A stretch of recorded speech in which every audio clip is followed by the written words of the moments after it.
క్రీడా రంగానికి వన్నె తెచ్చినటువంటి మన పూల నాగన్న పీటీ నుంచి ఫిజికల్ డైరెక్టర్గా ఈ రోజు వచ్చినట్టు కానీ నేను జనంలో ఎప్పుడో వచ్చింది ఆయనకు. ప్రభుత్వ పరంగా ఈరోజు ఆయన ప్రమోషన్ రావచ్చు కానీ ప్రజలలో ఎన్నడో వచ్చింది ఆయనకు.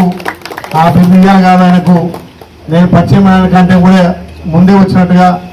కాకపోతే ప్రభుత్వం నుంచి వచ్చినందుకు నిజంగా ఈ ప్రాంతానికి ఒక గర్వకారణంగా పరిగణిస్తూ ఆయనకు ఆ స్వామివారి ఆశీస్సులు మెండుగా ఉండి ఇంకో ఎంతో మందిని క్రీడాకారులను తయారు చేయాల్సిన అవసరం ఉంది. కాబట్టి ఈ సభకు వన్నె తెచ్చినటువంటి వ్యక్తి నిజంగా ఆలయ ప్రాంతానికి ఒక మంచి గుర్తింపుగా ఈ ప్రాంత ప్రజలకు కీర్తి గడించే విధంగా చేసిన నాగన్న నిజంగా పెద్దలు కాబట్టి కృతజ్ఞతలు చేస్తూ వేదిక మీద పెద్దలందరికీ మరొకసారి వేదిక ఉన్నటువంటి పార్టీ శ్రేణులకు, మిగతా వాళ్ళకు, మిగతా జర్నలిస్ట్ సోదరులకు, ప్రతి పత్రిక వీళ్ళకు పేరు పేరున ధన్యవాదాలు తెలియజేస్తూ నిజంగా ఒక వ్యక్తిని మంచి జ్ఞానిగా తయారు చేయాలంటే ఉపాధ్యాయుడు కావాలి, కానీ శారీరకంగా దాడిత్యం తయారు చేయాలంటే వ్యాయామ ఉపాధ్యాయుడు కావాలి.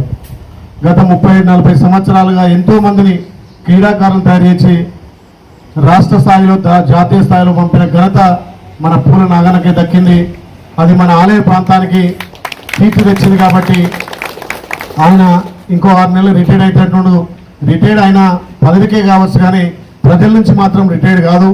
పెద్దలు మా సోమరాజ్ సార్ గారు ఇప్పుడు రిటైర్డ్ అయిన అనుకుంటున్నారు కానీ ఆయన కూడా ఇంకా ప్రజాక్షేత్రంలో ఎక్కువ సేవ చేసే అవకాశాలు, ఎక్కువ ఆయన సేవలు అందించే అవకాశం వచ్చింది. కాబట్టి మీకు ఇలాంటి మంచి పనులు చేసే వాళ్ళకి ఎప్పుడు కూడా రిటైర్మెంట్ ఉండదని కోరుకుంటూ నిజంగా క్రీడా రంగానికి వన్నె తెచ్చిందంటే నేను ఎన్నిసార్లు కూడా ఏది కావాలన్నా మా ఫౌండేషన్ నుంచి హెల్ప్ చేస్తా అంటే క్రీడాకారులకు అవసరం వచ్చే వస్తువులు అడిగింది తప్ప ఆయన సొంతంగా ఏనాడు కూడా నాకు ఇది కావాలని అడిగిన వ్యక్తి కాదు.